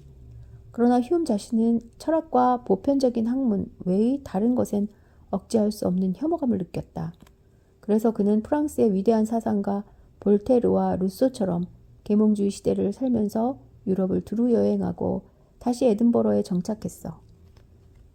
28살에 가장 중요한 저서인 인간 본성에 관한 논고, 가로 인간 오속론을 출간했지. 휴은 이 책을 15살에 구상했다고 해.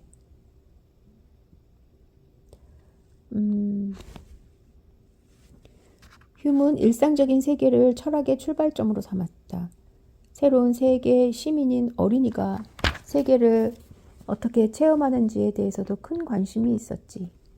휴은 경험론자로 내 말처럼 그때까지의 남자 철학자들이 고안한 불명확한 개념과 사고 구조를 모조리 없애는 것이 자기의 과제라고 생각했다. 그 당시 중세와 17세기의 합리주의 철학에서 유래한 낡은 사상의 찌꺼기 더미가 남아 있었다. 휴은 세계에 대한 인간의 근원적 경험으로 되돌아가려고 했다. 어떤 철학도 우리를 일상의 경험과 배치되는 곳으로 데려갈 수 없으며 또한 우리가 일상의 삶에 대한 반성을 통해 얻은 것과 다른 행위 규범들을 제시할 수도 없다고 생각했지. 휴이 살던 당시에는 천사가 있다는 생각이 널리 퍼져 있었다.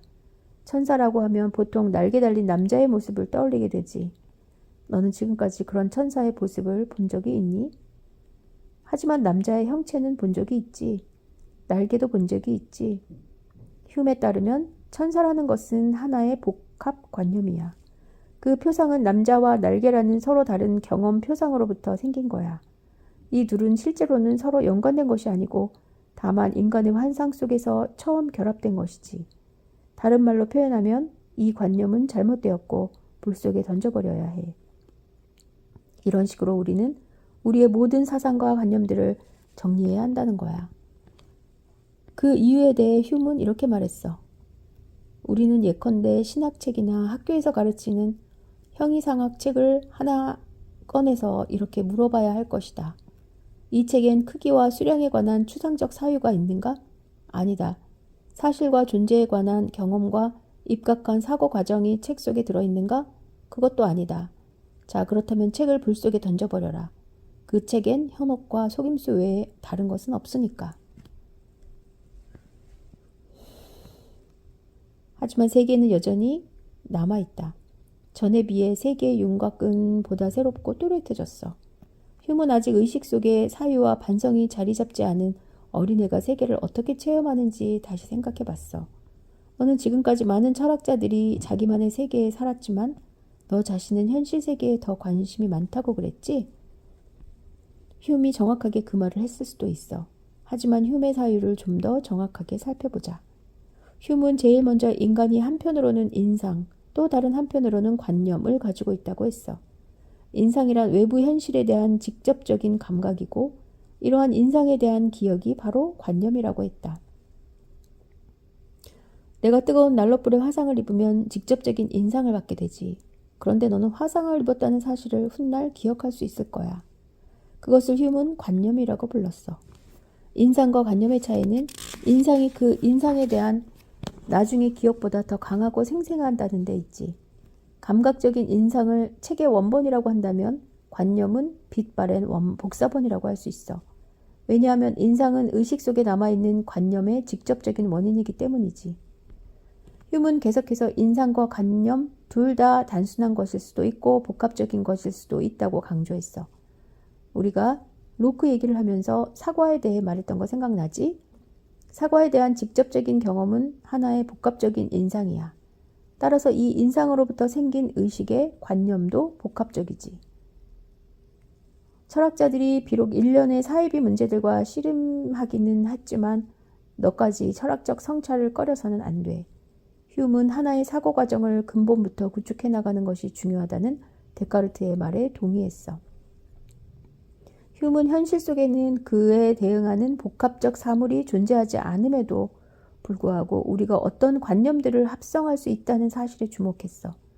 이를 통해 자연에는 존재하지 않는 거짓된 사물의 관념이 생겨나게 되는 거지. 방금 얘기한 천사처럼 말이야. 그 전에는 악어 코끼리에 대해서도 말했지? 다른 예로는 페가수스, 즉 날개 달린 말도 있어. 이 모든 경우 우리의 의식은 관념을 마음대로 조립한 거야. 의식은 하나의 인상으로부터 날개를 가져오고 다른 인상에서 말을 가져왔어. 모든 구성 요소는 이미 감각된 것이기 때문에 참된 인상으로서 의식의 무대에 올려지지. 의식 자신은 근본적으로 아무것도 발명하지 않아. 의식은 다만 가위와 풀을 들고 위에서 말한 방식으로 거짓된 관념들을 구성해낼 뿐이야. 그래서 휴엄은 개별관념을 하나하나 조사하려고 했어. 실제로 존재하지 않는 것들이 관념 속에서 서로 결합되어 있지 않은지 밝혀내기 위해서 말이야. 그는 이 관념은 어떤 인상에서 유래하는가 하고 질문했어. 여기서 특히 중요한 건 어떠한 단순 관념에서 하나의 개념이 합성되었는지 밝히는 거야. 이렇게 해서 휴음은 인간의 관념을 분석하는 비판적인 방법을 만들었고 이 방법을 통해 우리의 생각과 관념들을 정리하려고 한 거야. 휴음이 살던 시대의 사람들은 대부분 천국에 관한 확실한 관념이 있었어. 확실하고 명백한 관념은 그 자체가 그 관념에 대응하는 실제 존재에 대한 증명일 수도 있다는 데카르트의 말 생각나지? 언뜻 떠오른 천국을 예로 들면 이건 엄청나게 큰 복합관념이야. 그 몇 가지 요소만 얘기해 볼게. 천국에는 진주로 된 문이 있고 황금으로 덮인 길이 나 있으며 천사의 무리들이 살고 있지. 그 밖에 다른 요소들도 많겠지만 우리는 아직 천국을 구성하고 있는 개별 요소를 모두 분석한 것은 아니야. 왜냐하면 진주로 된 문, 황금으로 덮인 길 또는 천사의 무리 같은 것도 복합관념이거든. 천국에 관한 우리의 복합관념이나 진주나 문, 길, 황금, 흰옷을 입은 사람, 날개 같은 단순한 관념으로 이루어져 있다는 사실을 확인하고 난 후에 비로소 우리는 단순 관념에 각각 대응하는 단순 인상을 우리가 경험한 적이 있는지 물어볼 수 있어. 휴음은 인간이 꿈을 꿀 때 우리의 환상을 이루는 모든 재료들이 한 번쯤은 단순한 인상으로 우리의 의식 속에 비집고 들어왔던 거라고 생각했어. 한 번도 황금을 본 적이 없는 사람은 황금으로 덮인 길을 전혀 상상할 수 없지. 그런데 데카르트와 신에 대한 명확한 관념은 뭐였죠? 그 문제에 관해서도 휴음은 답을 알고 있었지. 우리가 신을 무한한 지성을 가진 지혜롭고 선한 존재로 생각한다고 하자. 그러면 우리는 무한한 지혜와 무한한 지성과 무한한 선으로 이루어진 하나의 복합적인 관념을 가지고 있는 거야. 우리가 지성이나 현명함이나 선을 한 번도 체험해보지 않았다면 절대로 신에 대한 그런 개념을 떠올릴 수 없겠지. 또 우리가 신을 강하고 의로운 아버지라고 인식한다면 강한, 의로운, 그리고 아버지라는 각각의 관념이 이미 우리 의식 속에 있기 때문이야. 이런 휴미 생각에 따라 많은 종교 비평가가 다음 사실을 지적했어. 신의 개념은 우리가 어린아이일 때 아버지를 어떻게 체험했는가 하는 문제와 관련이 있다는 거야. 말하자면 아버지에 대한 관념에서 천국의 아버지, 곧 신에 대한 관념이 생겨난다는 거지. 하지만 신이 무조건 남자여야 한다는 생각은 받아들일 수 없어요. 그래서 공평하게 하기 위해 종종 엄마는 여신님 감사합니다 라고 말씀하시죠. 휴음은 대응하는 감각 인상으로 환원될 수 없는 모든 생각과 관념을 비판했어.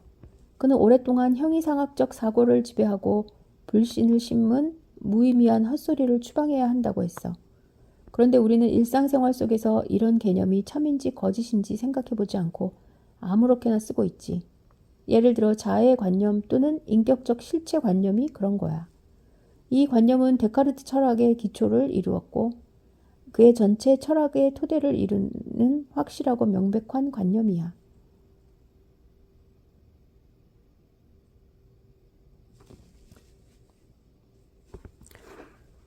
변함없는 인격적 실체가 있다는 건 잘못된 관념이야. 우리의 자아관념은 실제로는 내가 절대 동시에 체험할 수 없는 각각의 인상들이 긴 사슬을 이루고 있어. 휴문 이걸 가리켜 끊임없는 흐름과 운동 속에 있으며 엄청난 속도로 계속 이어지는 수많은 의식 내용의 다발이라고 표현했지. 우리의 의식은 일종의 극장과도 같아. 무대 위에서는 수많은 의식 내용들이 뒤따라 등장하며 왔다가 사라지고 무수히 다양한 배열과 배치 방식에 따라 서로 뒤섞이지. 흉에 따르면 오고 가는 생각과 느낌들의 배후나 근저에 숨어있는 인격적 실체 따위는 없어. 의식이란 스크린 위를 지나가는 영상이야. 스크린 위의 영상은 너무 빨리 바뀌기 때문에 우리는 영화가 화면들로 이루어졌다는 것을 보지 못해. 그러나 원래 그 그림은 서로 연관되어 있는 게 아니야. 즉 실제로 영화는 순간들의 총합인 셈이지.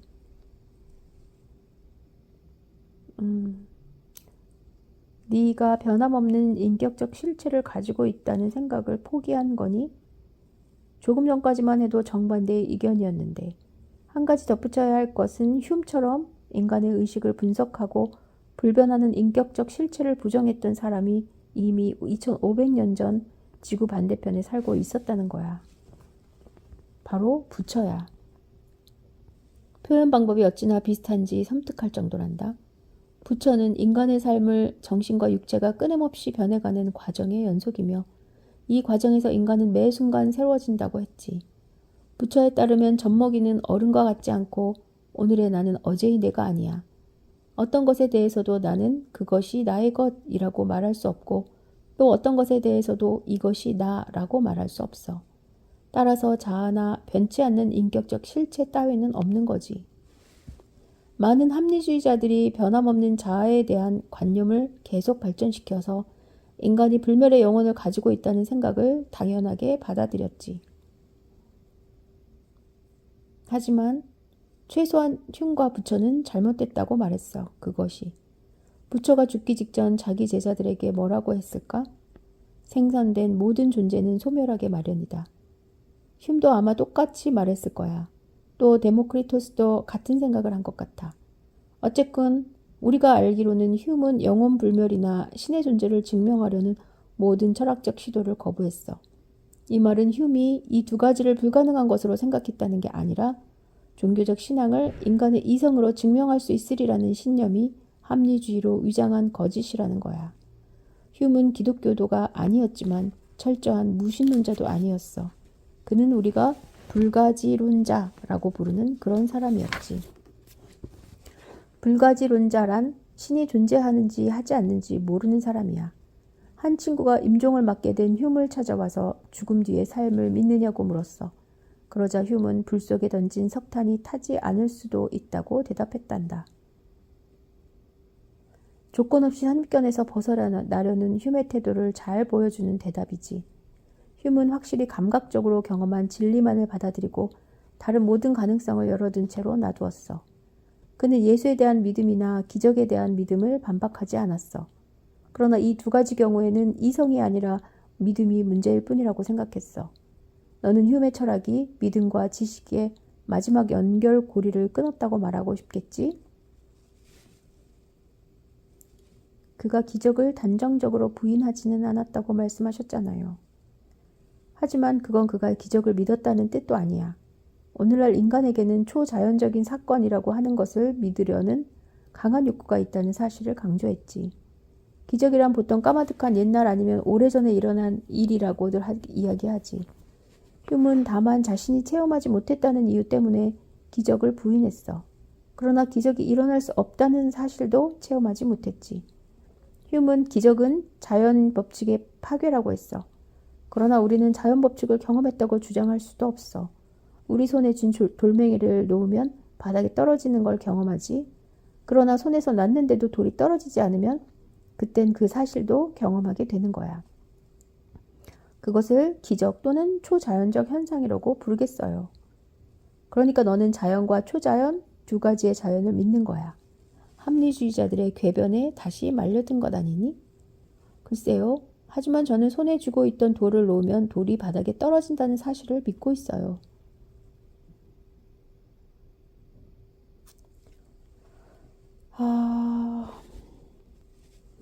휴미라면 돌이 바닥에 떨어지는 것을 자주 경험했기 때문이라고 말하겠지.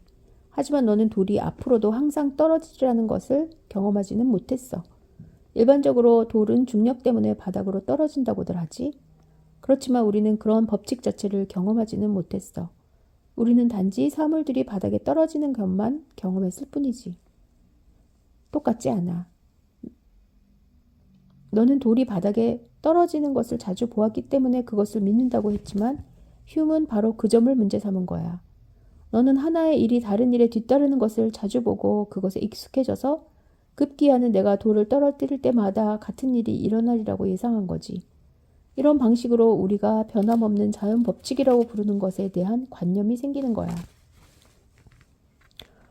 휴미 정말 돌멩이가 바닥에 떨어지지 않을 수 있다고 말했나요? 그는 너와 똑같이 돌은 손에서 놓을 때마다 바닥에 떨어진다는 사실을 확신했어. 하지만 그는 돌이 왜 떨어지는지에 대해서는 경험하지 못했다는 것도 증명하려 한 거야.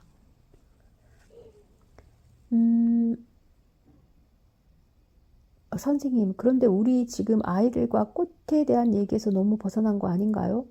아니, 얼마든지 아이들을 휴메 주장에 대한 증인으로 끌어들일 수 있어.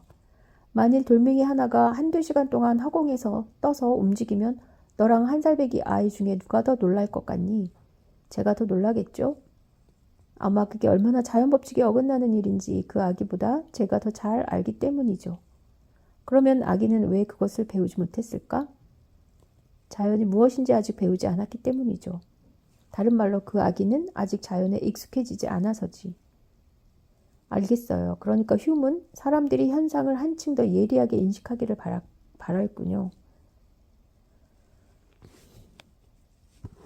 그럼 계속 휴의 경험 철학의 핵심을 파악해보자. 휴는 그 아기가 아직 자기 기대에 사로잡힌 노예가 되지 않았다고 말하겠지. 따라서 어린아이는 소피 너보다 선입견을 덜 가지고 있는 거야. 우리는 아기가 가장 위대한 철학자가 아닐까 하는 생각을 해볼 수 있어. 아기에겐 아무런 선입견이 없으니까. 소피야, 바로 이게 철학의 첫째 덕목이란다. 아기는 세계를 있는 그대로 느껴. 자기가 경험하는 것 이상의 사물에 얽매이는 일이 없이 말이야. 휴는 습관의 힘을 연구할 때 특히 인과 법칙을 집중적으로 다뤘어. 인과 법칙이란 일어나는 모든 일에는 꼭 원인이 있음을 뜻해. 휴는 당구공 2개를 가지고 설명했어. 내가 검은 공을 정지에 있는 흰 공 쪽으로 돌리면 흰 공은 어떻게 될까? 움직이겠지? 검은 공이 흰 공을 맞췄으니까. 이때 우리는 검은 공의 타격을 가리켜 흰 공을 움직이게 한 원인이라고 해. 하지만 우리가 명심해야 할 점은 우리가 경험한 것을 언제나 확실하게 표현해야 한다는 거야. 그런데 휴의 말은 너는 단지 검은 공이 흰 공을 맞췄다는 사실과 흰 공이 당구대 위에서 구른다는 사실만을 경험했다는 거야. 즉, 흰 공을 구르게 한 원인 자체는 경험하지 못한 거지. 너는 시간적으로 하나의 사건이 다른 사건이 뒤이어 일어난다는 것을 경험했지만 두 번째 사건이 첫 번째 사건의 근거에서 일어났다는 것을 경험한 건 아니야. 좀 억지 같지만 휴는 한 사건이 다른 사건에 이어서 일어날 거라는 기대는 사물 자체에 있는 것이 아니라 우리 의식 속에 있다는 점을 강조했어. 한 당구공이 다른 당구공을 맞췄는데도 둘 다 가만히 멈춰설 경우 악이라면 그 상황을 보고 눈을 크게 뜨지는 않겠지. 우리가 자연 법칙이나 원인과 결과에 대해 말할 때 사실은 인간적 습관에 대해 말하는 것이지 논리적으로 필연적인 것에 대해 말하는 게 아니야. 자연 법칙이란 이성적인 것도 아니고 비이성적인 것도 아니야. 자연 법칙이란 그냥 있는 거야. 검은 공이 흰 공을 맞히면 흰 공이 움직일 거라는 기대는 선천적으로 타고난 것이 아니야. 우리는 세계가 어떻고 세상의 사물이 어떻게 움직이는지에 관해 아무런 관심도 기대도 갖지 않고 태어난단다. 세계는 늘 있는 그대로일 뿐이고 우리는 그것을 차례차례 경험해 나가는 거야. 우리의 기대가 우리에게 성급한 결론을 내리게 하려는 경우에는 중요할 수도 있지. 휴는 변함없는 자연 법칙이 있다는 사실을 부인하지는 않았지만 우리가 자연 법칙 자체를 경험할 수 없기 때문에 잘못된 결론을 내릴 수도 있다고 생각했어.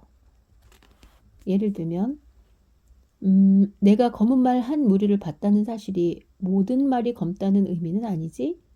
심지어 내가 평생 까만 까마귀들만 봤다고 해도 그게 하얀 까마귀가 없다는 뜻은 아니야. 그래서 철학자나 과학자들에게는 하얀 까마귀의 존재 가능성을 배제하지 않는 것이 중요해. 어쩌면 하얀 까마귀 추적이 과학의 가장 중요한 과제라고 말할 수도 있단다. 다시 원인과 결과의 관계에 대해 알아보자. 많은 사람들은 번개가 천둥의 원인이라고 생각해. 왜냐하면 늘 번개가 친 다음에 천둥 소리가 들리니까. 이것은 당구공의 예와 크게 다르지 않아. 그런데 과연 번개가 천둥의 원인일까? 어, 아니지. 번개와 천둥은 단일한 방전작용이기 때문이지. 언제나 번개가 친 다음에 천둥을 체험한다고 해도 그것이 번개가 천둥의 원인이라는 것을 뜻하지는 않아. 실제로는 제3의 요인이 이 둘을 유발하지. 20세기의 경험주의자 버트란트 러셀은 좀 더 섬뜩한 예를 들었어. 닭주인이 뜰을 지나가면 모이가 생긴다는 사실을 날마다 체험한 병아리가 마침내 닭주인이 뜰을 지나가는 것과 그릇에 든 모이 사이에는 인과관계가 있다는 결론을 내리게 된 거야. 그런데 어느 날 닭주인이 뜰을 지나와서 닭의 목을 비틀었지. 그러니까 시간적으로 뒤따라 생기는 사건들 사이에 꼭 필연적인 인과관계가 있는 것은 아니야. 철학의 가장 중요한 과제는 사람들이 너무 성급하게 결론을 내리지 않도록 경고하는 일이야. 특히 성급한 결론은 여러 가지 미신을 유발하지. 검은 고양이 한 마리가 거리를 달려가는 걸 보고 나서 잠시 후 발을 헛디디는 바람에 팔이 부러졌다고 하자. 그렇다고 이 두 사건 사이에 인과관계가 있다고 할 수는 없지. 특히 학문에서 인과관계를 연구할 때는 성급한 결론을 내지 않는 게 중요해. 많은 사람들이 어떤 약을 먹고 건강해졌다고 해서 그 약이 사람들을 건강하게 만들었다고 할 수는 없어. 사람들에게 그 약이라고 하면서 사실은 밀가루와 물로 모양만 똑같게 만든 약을 먹게 하는 실험을 해볼 수도 있어. 이 사람들은 자기도 똑같은 약을 먹는다고 생각했어. 그리고 이 사람들도 건강해진다면 그들은 건강하게 만든 제3의 요인이 있다고 할 수 있지. 예를 들어 이 약의 효과에 대한 믿음 말이야. 휴문 윤리와 도덕에 관해서도 합리주의적 사고에 반대했어. 합리주의자는 정의와 불의를 구별하는 능력이 인간의 이성에 내재한다고 생각했어. 이른바 자연법 사상이라고 하는 이런 생각은 이미 소크라테스에서 로크에 이르기까지 많은 철학자들에게 볼 수 있지. 하지만 휴문 이성이 우리의 말과 행동을 규정한다고 생각하지 않았어. 감정이지. 도움이 필요한 사람을 돕도록 자극하는 것은 너의 감정이지 이성이 아니야. 모든 것이 다 내 감정에 달려 있어. 도움이 필요한 사람을 돕지 않는 것은 이성적인 것도 아니고 비이성적인 것도 아니지만 몰인정한 일일 수 있어. 하지만 그 경계가 어딘가에 꼭 있을 거예요. 다른 사람을 죽이는 것이 옳지 않다는 사실은 모두 알고 있죠. 그렇지. 휴은 모든 인간이 다른 사람의 쾌락과 고통을 느낄 수 있는 능력이 있다고 생각했어. 그러니까 우리는 공감하는 능력이 있는 거야. 그렇지만 그건 이성과는 아무 상관이 없지. 자신에게 방해되는 인물을 없애는 일이 늘 비이성적인 것만은 아니야. 어떤 목적을 이루려고 할 때 그런 일을 큰 도움이 될 때도 있다. 세상에. 전 반대예요. 그러면 왜 방해되는 인물을 죽이지 말아야 하는지 설명해 보렴. 다른 사람도 자처럼 삶을 사랑하니까요. 그러니까 죽이면 안 되죠. 그렇지. 그게 논리적인 증명이라고 생각하니? 모르겠어요. 그렇지. 너는 다른 사람도 삶을 사랑한다 라는 서술적 명제로부터 그러므로 그 사람을 죽여서는 안 된다 라는 규범적 명제를 결론으로 이끌어냈어. 순수하게 논리적으로 판단할 때 그건 잘못된 추론이야. 똑같은 방식으로 많은 사람들이 탈세를 저지른다는 사실에서 나도 탈세해도 된다는 결론을 이끌어낼 수도 있겠지. 그러나 이런 건 모두 부당한 추론이야. 휴문 우리가 어떤 경우에도 사실 판단으로부터 윤리적 판단을 이끌어낼 수는 없다는 것을 분명히 했어. 그럼에도 불구하고 그런 일이 비일비재하게 일어나지. 특히 신문기사나 정당의 강령, 그리고 국회 연설에서 말이야. 몇 가지 예를 들어볼까? 점점 더 많은 사람들이 비행기로 여행하고 싶어 하기 때문에 비행장을 더 많이 만들어야 한다. 라고 하면 이 결론이 설득력이 있을까? 아니요. 그건 어리석은 생각이에요. 우리는 환경도 생각해야 해요. 제 생각엔 오히려 철도를 더 만들어야 할 것 같아요. 그렇지? 그럼 이건 어때? 유전 건설이 주민들의 생활 수준을 10% 향상시킬 것이다. 따라서 우리는 가능한 한 빨리 새로운 유전을 개발해야 한다. 그것도 바보 같은 생각이에요. 이 경우에는 우리는 환경을 생각해야 해요. 그리고 우리의 생활 수준은 이미 충분히 높아졌어요. 그렇지. 종종 이런 소리도 들리지? 이 법안은 국회에서 의결한 것이므로 모든 국민이 지켜야 한다. 하지만 법을 지키려는 엄격한 준법 정신에 위배되는 일들이 드물지 않게 일어나고 있어. 그래서 우리가 어떻게 행동해야 할 것인지 이성을 통해 논증할 수 없음을 분명히 알 수 있어. 책임 있는 행동은 이성을 예민하게 갈고 닦는 것이 아니라 오히려 타인의 고통과 행복을 같이 느낄 수 있도록 감정을 예민하게 갈고 닦아야 가능해지는 거지. 논리적으로만 따진다면 전 세계의 멸망보다 내 손가락의 작은 상처를 더 염려하는 것이 비이성적이어야 할 까닭이 없다. 라고 휴문 주장했지. 그 무슨 혐오스러운 주장이에요? 그렇지, 그보다 더 혐오스러운 일도 있단다. 나치는 유대인들을 수백만 명이나 학살했어. 내 생각에 이 사람들의 이성과 감성 중에서 어느 쪽이 잘못된 것 같니? 감성이 제일 잘못됐던 것 같아요. 그렇지.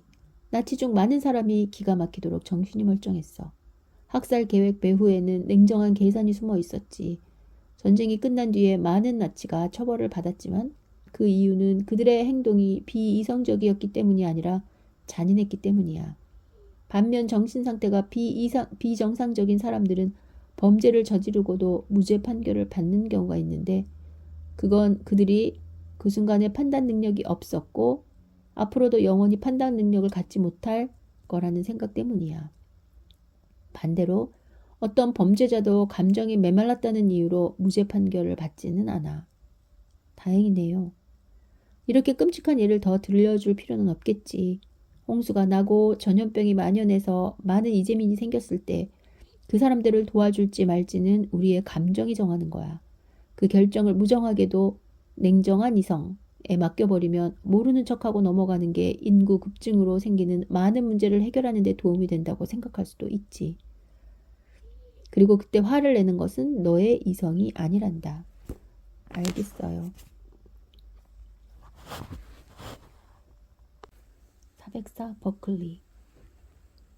조지 버클리는 1685년부터 1753년까지 살았던 아일랜드의 주교이다. 그는 동시대의 철학과 과학이 기독교적 세계관을 위협한다고 생각했다. 무엇보다도 더욱 철저해진 유물론이 하나님이 만물을 창조하고 삶을 지켜준다는 기독교적 교리를 위협한다고 생각했지. 버클리는 동시에 가장 철저한 경험주의자였다.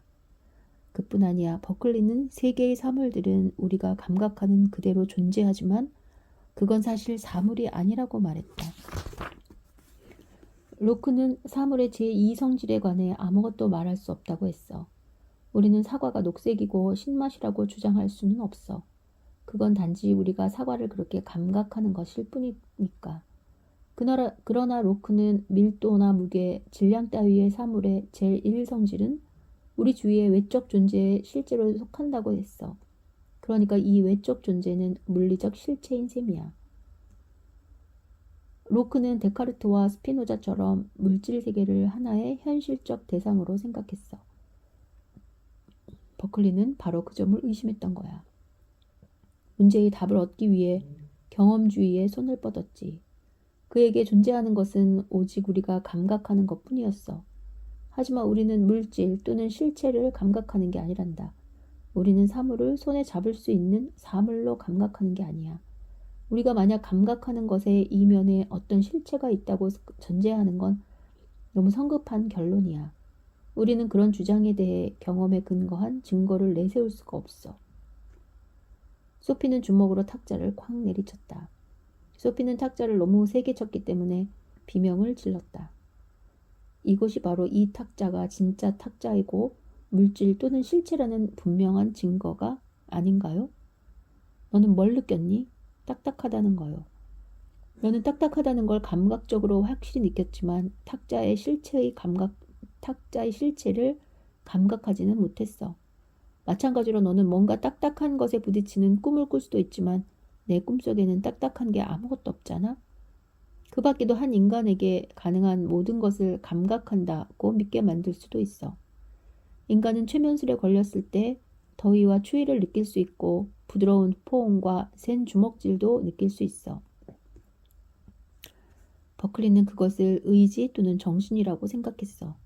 또한 그는 우리의 모든 관념의 원인이 우리의 의식 밖에 있는 것이기는 하지만 이 원인은 물질적인 것이 아니라 어떤 정신적인 거라고 생각했지. 버클리에 따르면 내 영혼이 내 관념의 원인일 수도 있어. 내가 꿈을 꿀 때처럼 말이야. 하지만 어떤 다른 의지와 정신만이 우리 물질 세계를 이루는 관념의 원인이 될 수 있지. 모든 것은 정신에서 유래한다. 곧 정신은 만물 속에서 모든 것에 작용하고 모든 것은 정신을 통해 존재한다고 생각했지. 버클리는 신을 염두에 두고 말했다. 정신은 심지어 우리가 신의 존재를 인간의 존재보다도 더 확실하게 느낄 수 있다고까지 했지. 우리 존재도 확실하지 않은 건가요? 글쎄, 버클리에 따르면 우리가 보고 느끼는 모든 것이 신의 작용이야. 신은 우리의 의식 속에 있으면서 우리가 경험하고 의식하는 모든 관념과 감각을 의식 속에 불러일으키지.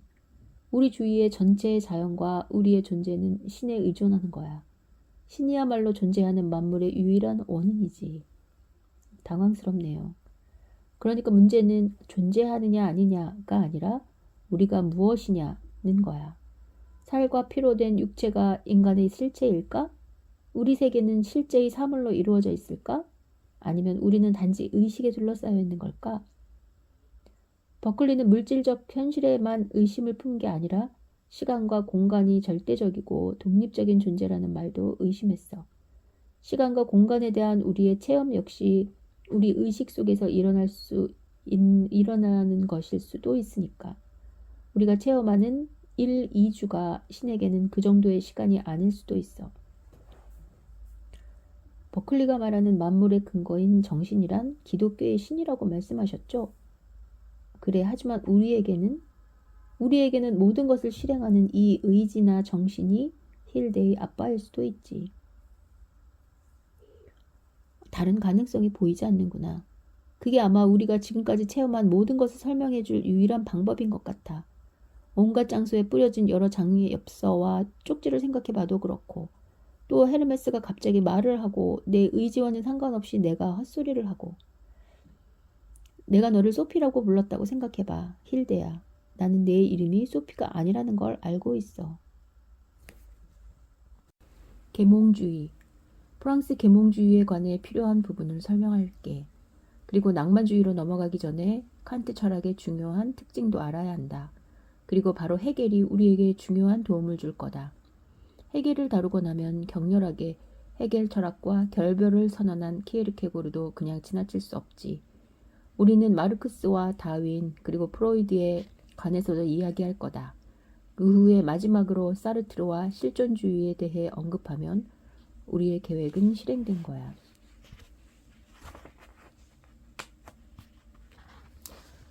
첫 번째 표현은 권위에 대한 반발이다. 프랑스 계몽 철학자들 다수가 여러 가지 면에서 고향보다 자유사상이 발전한 영국을 찾아갔어. 영국의 자연과학자, 특히 뉴턴의 일반 물리학이 그들을 매혹시켰지. 또 영국의 철학, 그 중에서도 로크의 정치 철학이 그들에게 큰 영감을 주었단다. 그 후 프랑스 본국에서 계몽주의자들은 점차 모든 권위에 대항하기 시작했다. 그들은 이제껏 전해 내려온 진리들을 의심해보는 것이 중요하다고 생각했다. 여기에는 데카르트의 전통이 큰 영향을 미쳤단다. 데카르트는 모든 것을 근본부터 세워나갔죠?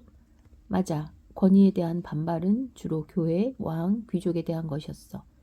18세기엔 영국보다 프랑스에서 이러한 권위가 더 막강한 힘을 행사하고 있었지. 그래서 1789년에 하지만 프랑스 혁명이 일어났지만 새로운 사상들은 그보다 먼저 나타났다. 다음 표어는 합리주의야.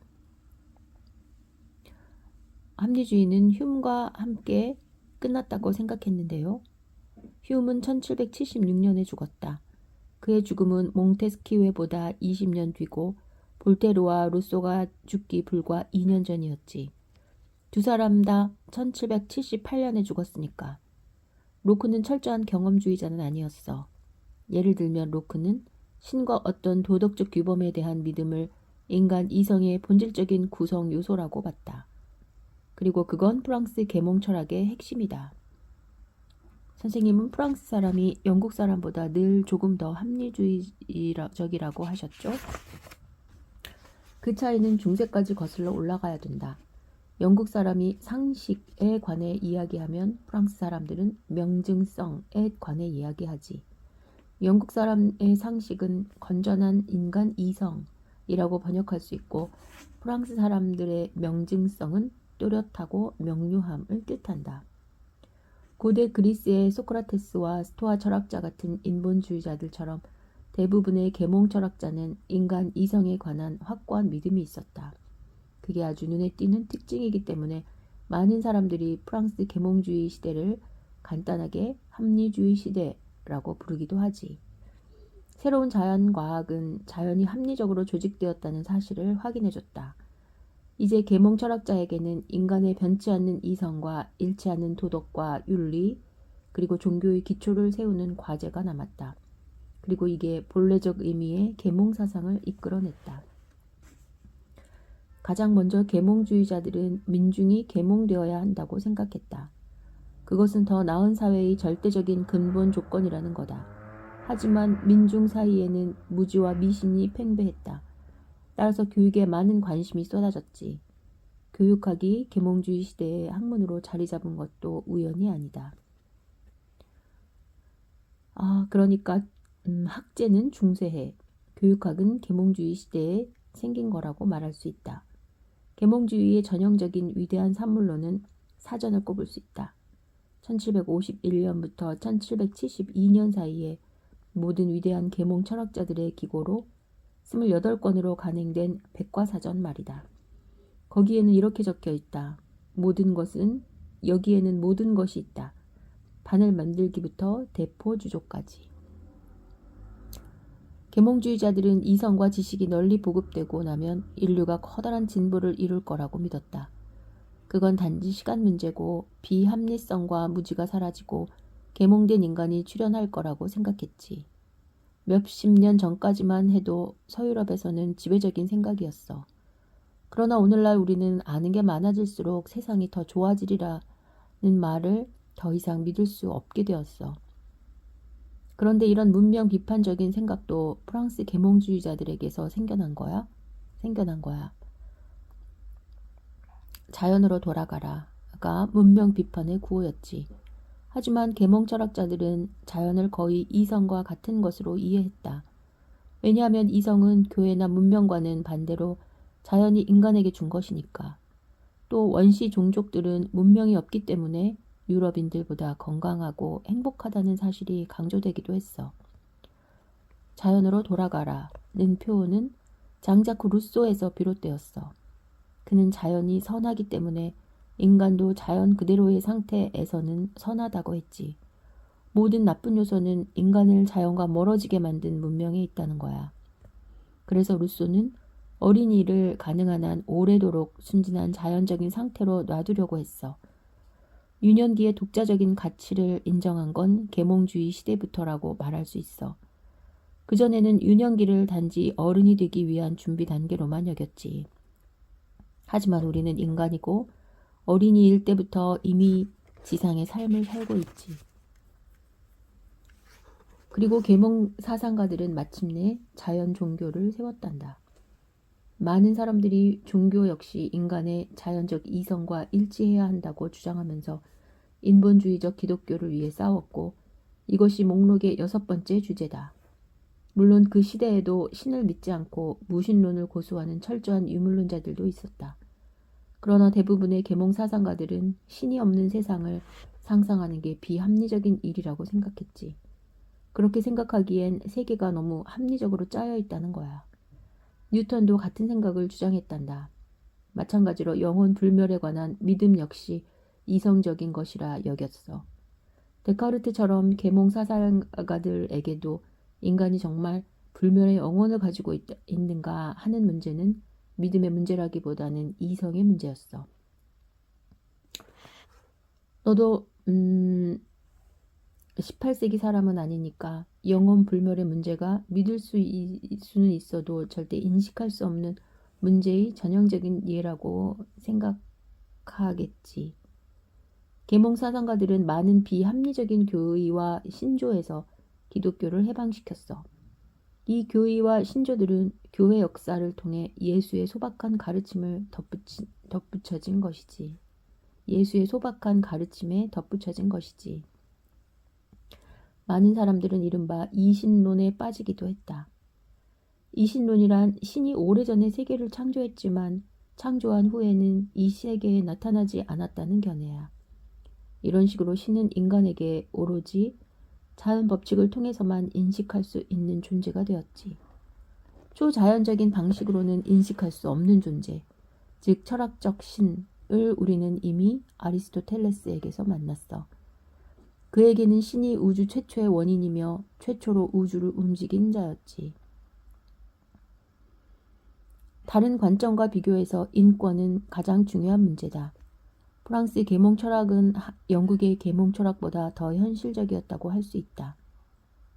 프랑스 계몽 철학자들은 그들의 철학에서 결론을 이끌어내고 거기에 맞춰 행동했나요?